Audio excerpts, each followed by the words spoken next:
Shavuot Tov, everyone. Welcome, welcome to Till's Tell Stories for Saturday night.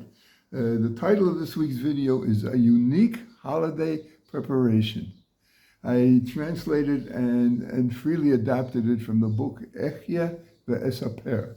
That's a Hebrew book. The title translates into I shall live and I shall tell. Subsequently, I included this story in my second book, Festivals of the Full Moon. Rabbi Chaim Toledano was the rabbi of Sali in Morocco, an important Jewish community in Morocco. In the generation after his predecessor, the chief rabbi of Sali, the Or Chaim, left for Israel. He was well known, Rabbi Toledano was well known for his piety and holiness. He passed away in 1783. All his adult life, he made it a priority to host guests at his table for every holiday meal. After all, what's a holiday meal without at least one guest? Merely a stomach celebration, as our sages have stated. So dear was this mitzvah to him that if a holiday approached and no guest was expected, he would send his attendant to search the marketplaces and the outskirts of town. He would remain restless, unable to relax, until his attendant returned with a poor person or a traveler from a different city in tow. One year, Shavuot Eve fell on a pleasant, clear spring day. All morning long, the Jews of Sali were busy preparing everything they needed for the two-day festival. Although he did not yet have a guest, Rabbi Toledano remained confident that God Almighty would provide for him, would provide a guest. Noontime arrived, but still there was no guest. As he usually did in such cases, he requested of his attendant to go out to search for a traveler in need of hospitality. The rabbi's attendant circulated throughout the entire town, but he was unable to find a single Jew that didn't have a place for the holiday.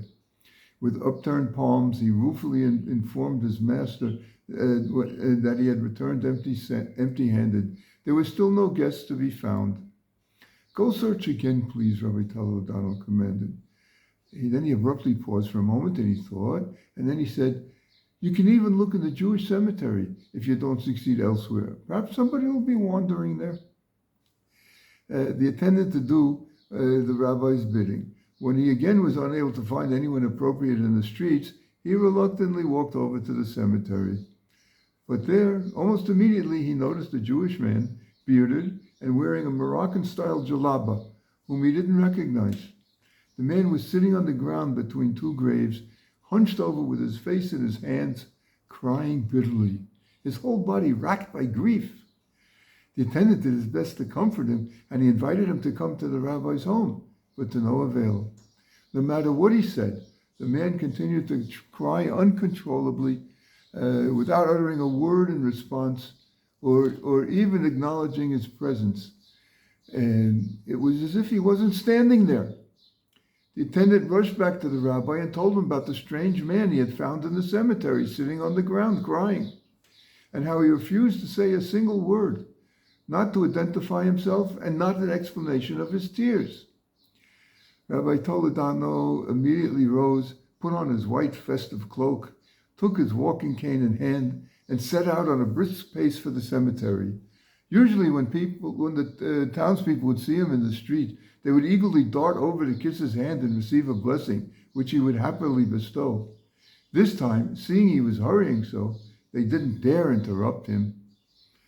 When he and his attendant reached the cemetery, they found the man lying on his back next to one of the graves, still crying his heart out. After much effort, Rabbi Toledano was able to calm him down somewhat, but when he invited him to be the guest at his house for the holiday of Shavuot, the two-day holiday, the man refused. Out of respect for the rabbi, who was clearly a holy person, he broke his silence, but he said that he was much too unhappy and upset to be anyone's guest. Rabbi Chaim pleaded with him to tell him what was causing him so much grief, saying with God's aid he would do everything in his power to help him. But still the forlorn man refused to reveal his thoughts. In the end, feeling he had no alternative, Rabbi Toledano declared, look, our holy sages of blessed memory have said, One must never despair of God's mercy, even if a sword is poised at his throat. I swear to you that I will rescue you from whatever terrible plight has befallen you.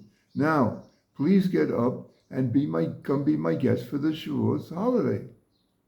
The distraught man took encouragement from the rabbi's sincere concern and forceful promise, oath even. He humbly accepted Rabbi Chaim's invitation and climbed to his feet. As they walked together, he unburdened himself of his story to his exalted host. I am a resident of a village near Sali, he began, but I left my family here several years ago in order to go overseas to seek prosperity. After many sea voyages and after struggling in a number of different countries, with God's help, I finally succeeded to amass a large sum.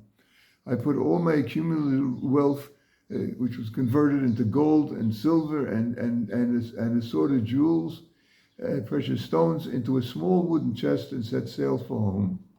When the ship arrived in the harbor here, a small raft pulled along to ferry the few disembarking passengers through the shallow walk to the shore.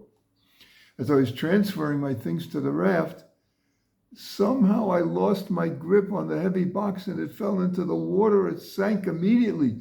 Everything that I slaved and suffered for all those years, and my wealth, all that effort wasted, lost in a single second. Truly, I wish I were dead. Anyway, a poor person is considered as dead, our sages stated. I can't bear the idea of being a pauper again. How can I face my family? Finishing his sad tale, he broke down once more, burying his face in his hands and weeping bitterly. Rabbi Toledano pondered what to do.